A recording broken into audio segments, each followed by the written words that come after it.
Hello friend, true horror story में आपका स्वागत है। आज की कहानी है मौत का रेगिस्तान, जहां रेत इंसान को निगल जाती है।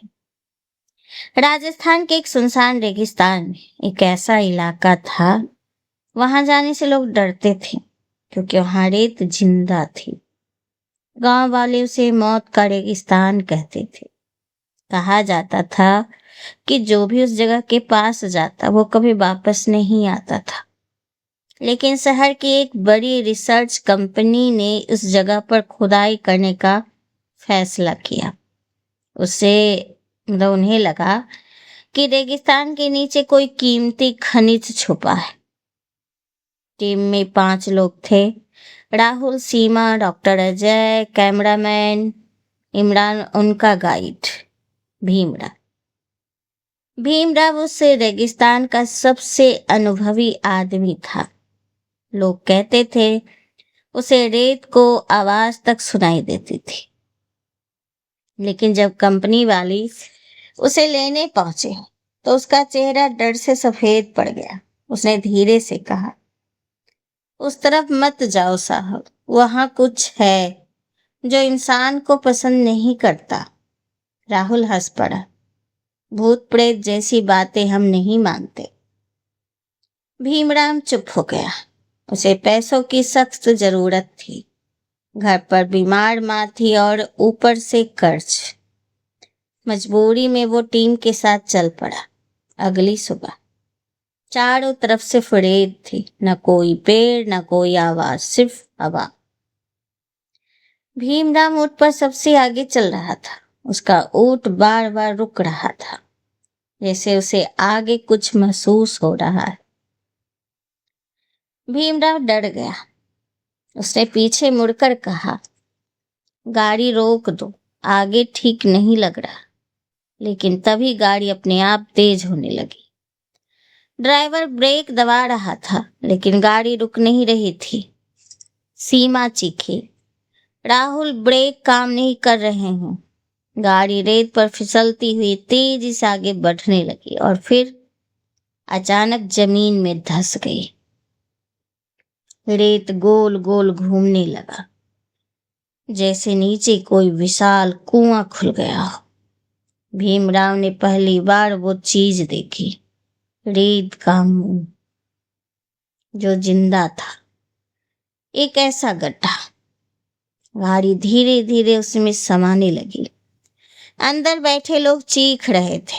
इमरान कैमरे पकड़े रो रहा था, बचाओ कोई, हमें बाहर निकालो। लेकिन रेत उन्हें नीचे खींच रही थी। भीमराव दौड़ा, लेकिन उसका ऊंट पीछे हट गया। ऊंट जोर जोर से चिल्लाने लगा और तभी रेत के अंदर से आवाज आई, ये जगह इंसानों की नहीं है। भीमराव के हाथ कांपने लगे। उसने देखा, रेत के अंदर कई चेहरे थे, डूबे हुए लोग। उनकी आंखें खुली हुई थी, जैसे वो अभी भी जिंदा हो। अचानक राहुल का हाथ रेत से बाहर निकला। वो चीखा, भीमराव, बचा लो। लेकिन अगले ही पल रेत ने उसे अंदर खींच लिया। सब कुछ शांत हो गया। सिर्फ हवा बची थी और रेत फिर से सीधी हो चुकी थी, जैसे वहां कभी कुछ हुआ ही नहीं था। भीमराव ने अपनी आंखों से ये सब देखा था। भीमराव डर के मारे वापस गांव भाग गया। उस दिन के बाद सरकार ने उस इलाके को बंद कर दिया। लेकिन आज भी रात के समय अगर कोई उस रेगिस्तान के पास जाए तो उसे रेत के नीचे से आवाजें सुनाई देती हैं, वापस चली जाओ, क्योंकि वो जगह अब भी भूखी है। रेगिस्तान के इस जगह से वहां के लोग, स्थानीय लोग भी डरते थे जाने से। उन्हें उसे कहते थे जिंदा रेत, क्योंकि वहां की रेत सांस लेती थी और जो भी इंसान उसकी सीमा पार करता था वो वापस नहीं लौटता था। गांव के बूढ़े कहते थे, वो रेगिस्तान अपना इलाका खुद बताता और बचाता है। लेकिन शहर के लोग इस बातों पर हंसते थे और दिल्ली की एक बड़ी रिसर्च कंपनी वहां पहुंची। उनका मकसद था रेगिस्तान के नीचे खनिज ढूंढना। और उनके साथ जो हुआ उसके बाद तो सभी डर गए। उनको भीमराव ने रास्ता दिखाने के लिए लोकल भीमराव को उन्होंने हायर किया था, गाइड को।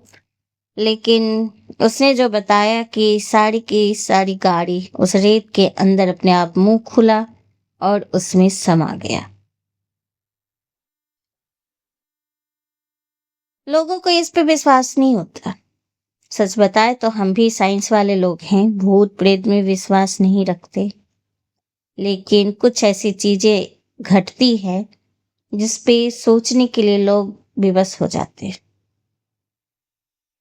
कुछ ऐसी घटनाएं होती है जो साइंस से भी परे समझ में नहीं आता और उसी को नाम दे दिया जाता है भूत प्रेत। जो चीज नहीं समझ में आए वो इस तरह की चीजें बन जाती है। कहते हैं कि भीमराव को ये महसूस हो रहा था, उसे वहां ना जाने के लिए कह रहा था उस टीम को। उसने बताया कि उसे रेत के बीच एक पुराना टूटा हुआ मंदिर दिख रहा।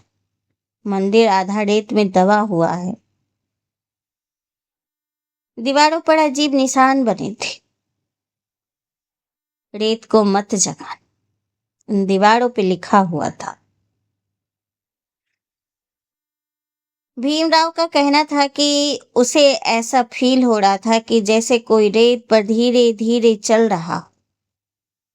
उसने मुड़कर देखा लेकिन वहां कोई नहीं था और उसके कान में भी जैसे फुसफुसाहट हो रही थी। कोई कह रहा था भाग जाओ, लेकिन वहां से लोग जाने के लिए तैयार नहीं थे। उन्हें भूत प्रेत पर विश्वास नहीं था। और फिर रेत के गोल गोल घूमने लगा और उसका मुंह खुल गया, जैसे नीचे कोई बहुत बड़ा मुंह खोल कर बैठा हुआ हो। और उसमें धीरे धीरे जीप समाती चली गई। उसमें बैठे लोग भी। उन लोग को बचाने की कोशिश भीमराव ने किया पर बचा नहीं पाए और धीरे धीरे वे लोग गायब हो गए। भीमराव का कहना है कि उस रेत के बीच एक चेहरा उभरा, एक बूढ़ी औरत का चेहरा, आंखें पूरी काली। उसने डरावनी आवाज में कहा, ये जगह हमारी है। और तेज हवा चलने लगी। पूरा रेगिस्तान कांपने लगा। रेत हर तरफ से बढ़ने लगी थी, जैसे सबको निगल लेना चाहती। कहते हैं इस घटना के बाद भीमराव पूरी तरह पागल हो गया।